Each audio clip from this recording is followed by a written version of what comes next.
কলিয়াবৰত এটা বাঘক এডাল উন্মত্ত লোকে কৰা আক্ৰমণ দেখিলে আপোনাৰ বুকু বিষাই যাব। বিগত 2 বছৰ ধৰি কলিয়াবৰৰ শিলঘাট বনাঞ্চলত আশ্ৰয় লোৱা বাঘটোৱে আজি হাবিলৈ উভতি যাবলৈ নদী পাৰ হওঁতেই এডাল উন্মত্ত লোকে উপৰ্যুপৰি শিলাবৰ্ষণ কৰি চকু মুখ নাকত ভয়ানকভাৱে আক্ৰমণ কৰে। সংকটজনক অৱস্থাত আঘাতপ্ৰাপ্ত আপুৰগীয়া ঢেকীয়াপতীয়া বাঘটোৱে পৰি ৰৈছে নদীৰ কাষত। নিশাৰ ভাগতো বাঘটোৱে প্ৰচণ্ড আঘাতৰ বাবে সেই ঠাইৰ পৰা হাবিলৈ যাব পৰা নাই। উন্মত্ত লোকক প্ৰতিহত কৰিবলৈ ঘটনাস্থলীত নাছিল কোনো উচ্চ পৰ্যায়ৰ বন বিষয়া। কেৱল সাংবাদিক আৰু বন কৰ্মীয়েহে উন্মত্ত লোকক বাধা দিবলৈ চেষ্টা কৰে যদিও ব্যৰ্থ হয়। 2 বছৰ ধৰি বাঘটোৱে এজনো লোকক আক্ৰমণ কৰা নাছিল। কেৱল পোহনীয়া গৰু ছাগলী সময়ে সময়ে চিকাৰ কৰি ভক্ষণ কৰিছিল। কিন্তু আজি মানুহে বাঘটোক কৰা এই আক্ৰমণে প্ৰকৃততে মানুহৰ পৈশাচিক প্ৰবৃত্তি পুনৰবাৰ প্ৰমাণ কৰিলে। ঘটনা সংঘটিত হোৱাৰ 5 ঘণ্টাৰ পিছতহে ঘটনাস্থলীত নিয়ম মাফিক টহল দিবলৈ আহে নগাঁও সংমণ্ডলৰ বনাঞ্চলিক বিষয়া সুভাষ কদমে।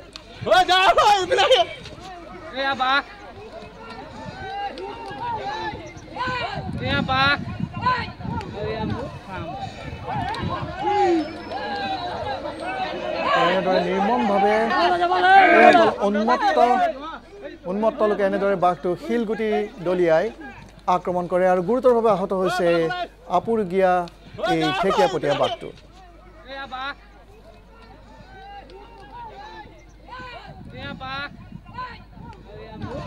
আজি কেইবাদিন ধৰি ইয়াতে আছে, আপুনি কিয় অহা নাছিলে কওকচোন?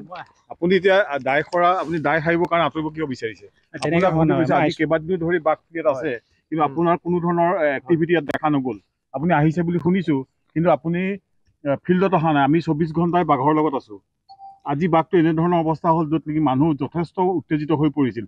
আমি কণ্ট্ৰল কৰিবলগীয়া আছে, কিন্তু আৰক্ষী প্ৰশাসন বহুত পলম কৰি আহিছে। আপুনি কিয় ব্যৱস্থা নললে কওকচোন?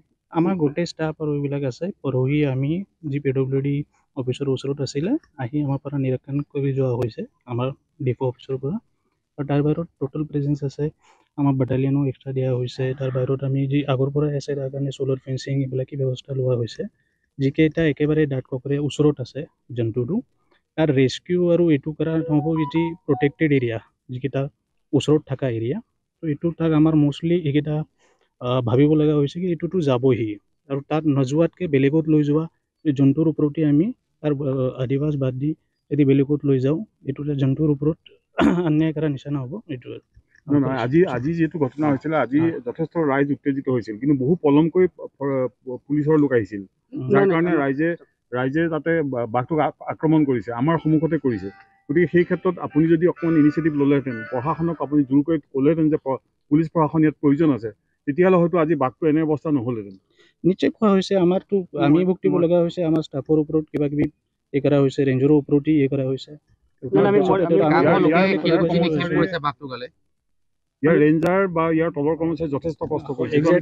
নিশাৰ ভাগত টায়াৰ লৈ বা JCB লৈ জংঘলত জানাইছে, লগে লগে আহিছে প্ৰশাসন, আৰু তাৰ কাৰণেই আমি এতিয়া যি পজিশ্যনত আছোঁ, ভাল এটা পজিশ্যনত আছোঁ। এইটো তাৰ কাৰণেই হৈছে আৰু তেওঁলোকে পৰাই পদক্ষেপ লৈছে। আৰু আপোনাৰে এতিয়া আমি তাক নিৰীক্ষণ কৰি যি ভেটেৰিনেৰী টিম আছে তেওঁলোকে এটা ল'লে, আৰু আমি কিবা এক্সপাৰ্ট অপিনিয়ন লৈ যদি তাক ট্ৰেংকুলাইজেশ্যন কৰিব লগা হ'ব বা তাৰ কি হ'ব উপায় চুপায় কৰি আৰু ক'ত লৈ যাব এইটো ব্যৱস্থাটো চিন্তা কৰি আছোঁ। আমি এক্সপাৰ্ট অপিনিয়ন আৰু লৈ আছোঁ।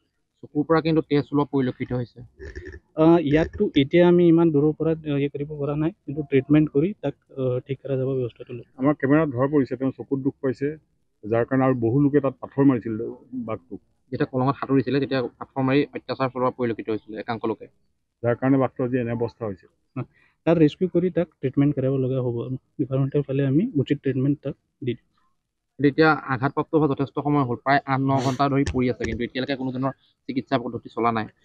তাক চিকিৎসা পদ্ধতি ডক্টৰ টিম যদিও আছে, মানে ওচৰত আছে, তাত ব্যৱস্থা লোৱা এটা পজিশ্যনত আহিব লাগে। তাক কিমান হৈছে, আঘাত হৈছে, এইকেইটা যেতিয়ালৈকে আমাৰ এক্সপাৰ্ট অপিনিয়ন আহিলে আমি তাক উচিত ট্ৰিটমেণ্ট কি হ'ব এইটো নিশ্চয় ব্যৱস্থা কৰিম। আৰু এই মুহূৰ্তত আমি সংযুক্ত হৈছোঁ আমাৰ কলিয়াবৰৰ ছিনিয়ৰ ব্যুৰ চিফ গৌতম বৰাৰ সৈতে। গৌতম বৰা, এক নিদাৰুণ ঘটনা সংঘটিত হৈছে, এটা আপুৰুগীয়া ঢেকীয়াপতীয়া বাঘ, আৰু ৰাইজৰ যি জিঘাংসা, এডাল উন্মত্ত লোকৰ যি জিঘাংসা, সেই জিঘাংসাৰ বৰ্হি প্ৰকাশ, বন্য উল্লাস আজি পৰিলক্ষিত হৈছে। আৰু এই বিষয়ে আপুনি কি ক'ব?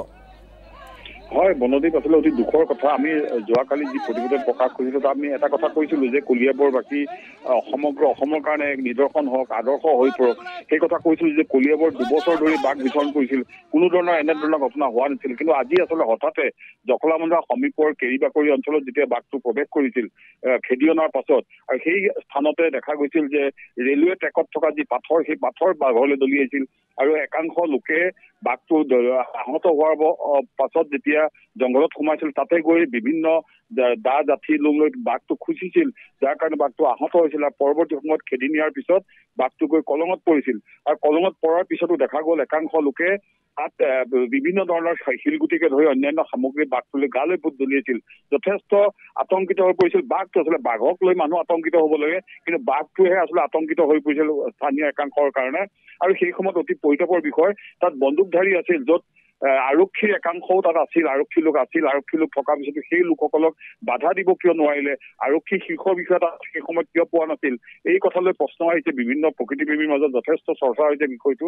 আৰু নগাঁও যিগৰাকী DFO, ইতিমধ্যে আপুনি তেখেতৰ ভাষ্য শুনিছে, আজি কেইবাদিনো ধৰি বাঘটো ইয়াত বিচৰণ কৰিছে, য'ত নেকি ৰাইজৰ হাহাকাৰ হৈছিল। সেই সময়ত কিন্তু সেই DFO গৰাকী ইয়াত উপস্থিত হোৱা আছিল। তেওঁ শীততাপ নিয়ন্ত্ৰিত কোঠাত বহি আমি তাতে থকাৰ সময়ত শুনা পাইছিলো যে তেওঁ ফোন কৰি সোধে যে লোকেশ্যন লাগে, GPS লোকেশ্যন লাগে, এনেধৰণৰ তেওঁ GPS লোকেশ্যন লৈ শীততাপ নিয়ন্ত্ৰিত কোঠাতহে তেওঁ বহি আছিল। কিন্তু বাঘটোৰ ক্ষেত্ৰত বাঘটো কেনেধৰণে সুৰক্ষিত অৱস্থাত কাজিৰঙালৈ বা তেওঁৰ বনাঞ্চললৈ লৈ যাব পাৰি তাৰ কোনো ধৰণৰ বিহিত ব্যৱস্থা গ্ৰহণ কৰা নাছিল।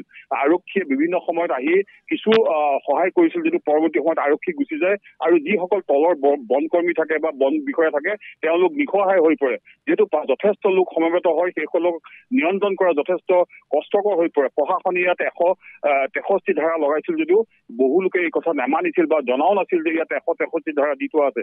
গতিকে এই ক্ষেত্ৰত অৱশেষত দেখা গ'ল যে বাঘটো হয়তো খুব কম সময়ৰ ভিতৰত মৃত্যু মুখত পৰিব। এতিয়া যি ঠাইত পৰি আছে কলঙৰ পাৰত, পানীৰ পৰা উঠি আহি বাঘটো য'ত পৰিলে তাতেই পৰি আছে এনেধৰণে। আৰু এতিয়া আমি সেই DFO গৰাকীক আমি ফোন কৰিবলগীয়া হৈছিল যে আপুনি কিয় এতিয়ালৈকে ইয়ালৈ অহা নাই। তাৰ পাছতহে তেওঁ আহি ইয়াত উপস্থিত হৈছে নিশাৰ ভাগত। এতিয়া বাঘটো আঘাত পোৱা প্ৰায় 8 ঘণ্টা 9 ঘণ্টা হৈ গ'ল। এতিয়া আহি নিশাৰ ভাগত তেওঁ টৰ্চ মাৰি আঁতৰৰ পৰা বাঘটো চাই আছে, কোনো ধৰণৰ সঁজুলি নাই।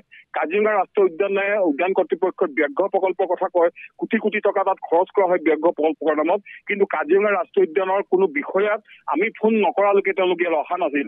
তেওঁলোকৰ কাজিৰঙাৰ পৰা ওলাই অহাৰ পিছত বাঘকেইটা তেওঁলোকৰ নহয় বুলি কয়, কিন্তু একেখন চৰকাৰৰ তলতে সেইসকল বিষয়া থাকে। তেওঁলোকৰ কোনো ধৰণৰ গাত কথা নালাগে এনেধৰণৰ এটা বন্যপ্ৰাণী মৃত্যু মুখত পৰাৰ পিছতো।